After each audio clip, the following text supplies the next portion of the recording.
स्वर्ग समुन के सभी श्रोताओं को प्रभु यीशु मसीह के नाम में प्यार भरा सलाम। प्रियजनों, परमेश्वर को धन्यवाद। फिर एक बार आप लोगों के सम्मुख आने का परमेश्वर ने जो सौभाग्य दिया है, मैं प्रभु को धन्यवाद देता हूँ, प्रभु की उपकार स्तुति करता हूँ। प्रियजनों, आज हम परमेश्वर का अनुग्रह और शांति, ये हमें बहुत ज़रूरत है। अनुग्रह और शांति बहुत ज़रूरत है और प्रेरित पेत्रस ने भी यही कहा है। चलिए हम चलते हैं पेत्रस की दूसरी पत्री, पहला अध्याय 2 वचन। प्रेरित पेत्रस की दूसरी पत्री, पहला अध्याय उसका 2 वचन। परमेश्वर के और हमारे प्रभु यीशु मसीह की पहचान के द्वारा अनुग्रह और शांति तुम्हें बहुतायत से बढ़ती जाए। प्रभु परमेश्वर इन पढ़े वचनों के द्वारा मैं अनुग्रह से भरपूर करे। आमीन। प्रियजनों, प्रेरित जो पेत्रस है, ये परमेश्वर की पहचान में बढ़ने के लिए कहता है किन चीज़ों के अंदर। पहला चीज़ है अनुग्रह और दूसरा चीज़ है और वो है शांति। अनुग्रह का मतलब ये होता है, अगर कोई स्कूल में बच्चा पढ़ता है, वो 1 मार्क या 2 मार्क्स के लिए फेल होता है, उसका पूरा साल खराब हो जाता है। इस कारण वो जो स्कूल के जो टीचर होते हैं, उसको 1-2 मार्क ज़्यादा दे देते हैं, उसको ग्रेस मार्क बोलते हैं इंग्लिश के अंदर। सो ये जो बच्चा है जिसको 1 या 2 मार्क दिया है, ये काबिल नहीं है, एक्चुअली फेल है, लेकिन टीचर उसके ऊपर अनुग्रह करती है और 1-2 मार्क्स देकर उसको 1 साल खराब होने से बचाकर उसको अगले क्लास में भेजती है। उसी रीति से प्रियजनों, हम सब में कहीं ना कहीं कुछ ना कुछ कमी है और हमें परमेश्वर के अनुग्रह की बहुत ज़रूरत है। परमेश्वर जो है, उलाना दिए बिना देने वाला परमेश्वर है। परमेश्वर कृपा करने वाला परमेश्वर है।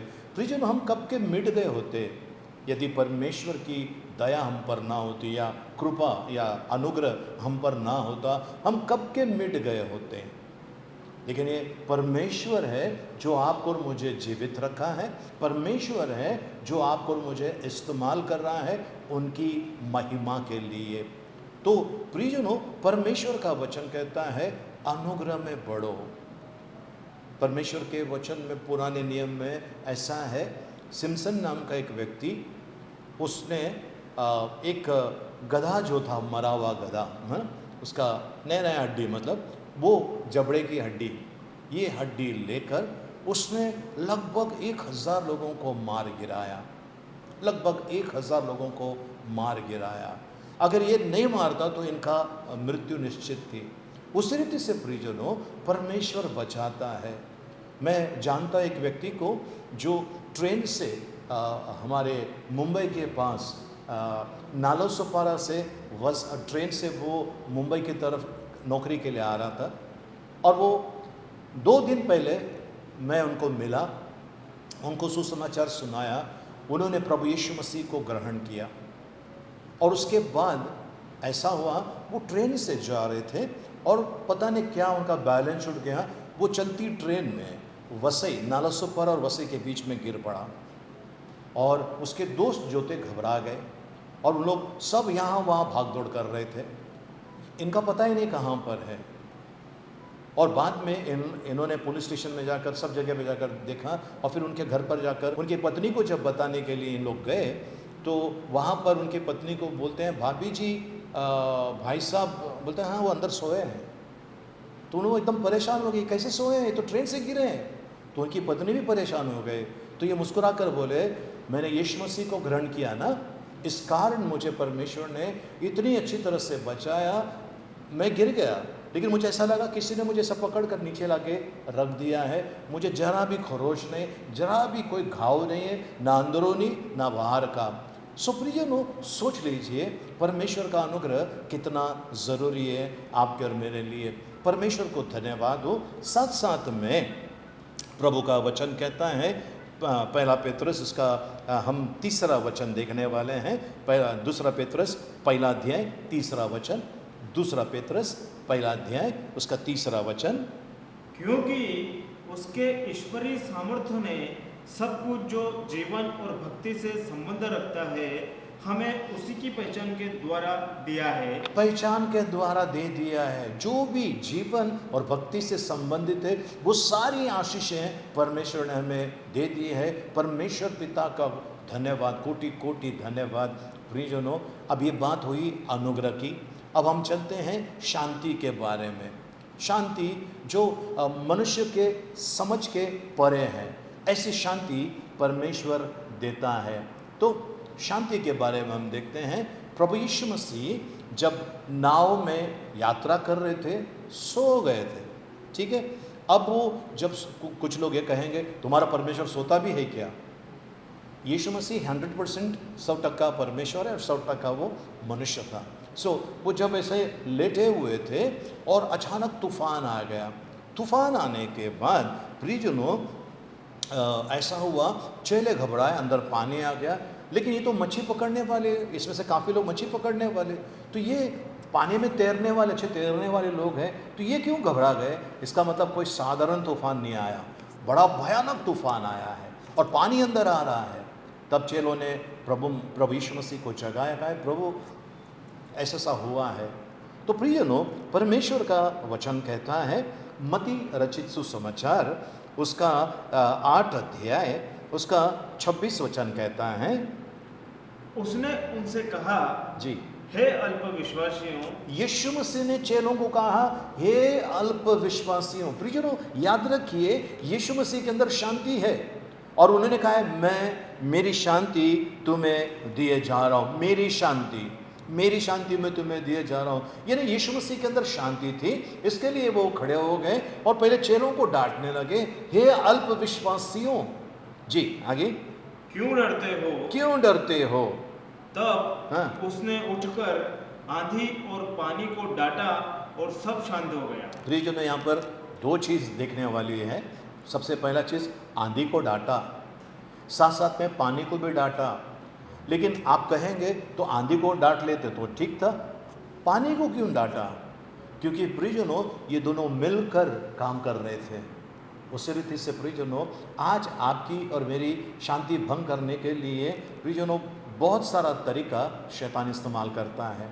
उदाहरण के तौर पर अगर आप किसी 10, 15, 25, 50 लोगों को भोजन खिलाते हैं जो सड़क किनारे पर है, लाचार है, ऐसे लोगों को अगर आप भोजन खिलाते हैं, बहुत अच्छी बात है, आपको इतनी शांति महसूस होती है।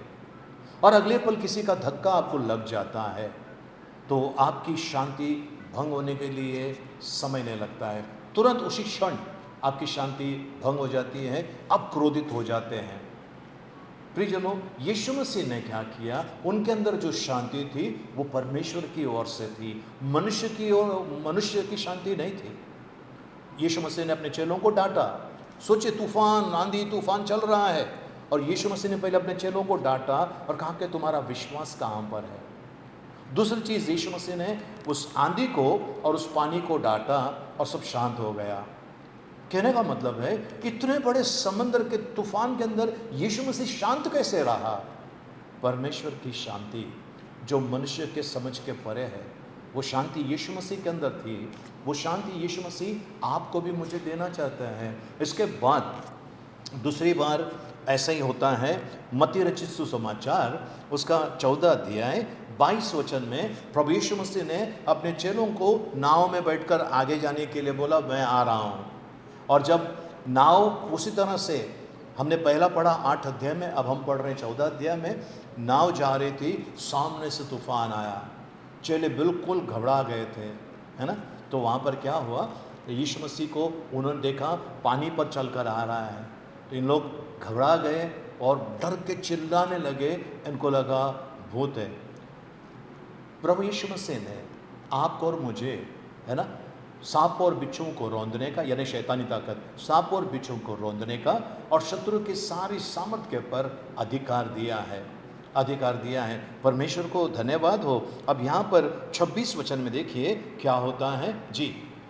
चेले उसको झील पर चलते हुए देखकर घबरा गए और कहने लगे वह भूत है, और डर के मारे चिल्ला उठे। चेले जो यीशु मसीह के साथ में चलते फिरते थे डर के मारे चिल्ला उठे। तब प्रभु यीशु मसीह ने कहा 27 वचन में, यीशु ने तुरंत उनसे बातें की और कहा, ढांढस बंधो, मैं हूँ, डरो मत। ढाढ़स बांधो, मैं हूँ, डरो मत, मैं हूँ। और चेले बिल्कुल शांत हो गए। प्रियजनों, आज परमेश्वर आपको अनुग्रह और शांति में बढ़ने के लिए कहता है, अनुग्रह और शांति में। और अनुग्रह परमेश्वर करता है। ओके, यूहन्ना रचित सुसमाचार पहला अध्याय 16 वचन। यूहन्ना रचित सुसमाचार पहला अध्याय 16 वचन। क्योंकि उसकी परिपूर्णता से हम सब ने प्राप्त किया, अर्थात अनुग्रह पर अनुग्रह। अनुग्रह के ऊपर अनुग्रह, अनुग्रह के ऊपर और अनुग्रह हमने प्राप्त किया है। प्रियजनों, आज अनुग्रह और शांति आपको मिले, ये मैं प्रभु के चरणों में प्रार्थना करता हूँ। और मैं विश्वास करता हूँ कि ये अनुग्रह और परमेश्वर की जो शांति और अनुग्रह आपके जीवन में बड़ा कार्य करने वाला है। इसके लिए किसी भी चीज़ से चिंता मत करना, किसी भी बात से आपको बिल्कुल भयभीत नहीं होना है, एकदम शांत रहना है, एकदम शांत रहना है और कहना, प्रभु मुझे आपकी शांति चाहिए। जो प्रभु यीशु मसीह ने कहा है, मेरी शांति में तुम्हें दिए जा रहा हूँ, वो शांति में आपको और मुझे बने रहना है। आमीन, हालेलुया। आइए हम आखिरी आशीर्वाद के लिए प्रार्थना करें। अब पिता परमेश्वर का प्रेम, प्रभु यीशु मसीह का अनुग्रह और पवित्र आत्मा की सहभागिता अब से लेकर सदा तक हम सबके साथ में बनी रहे। आमीन।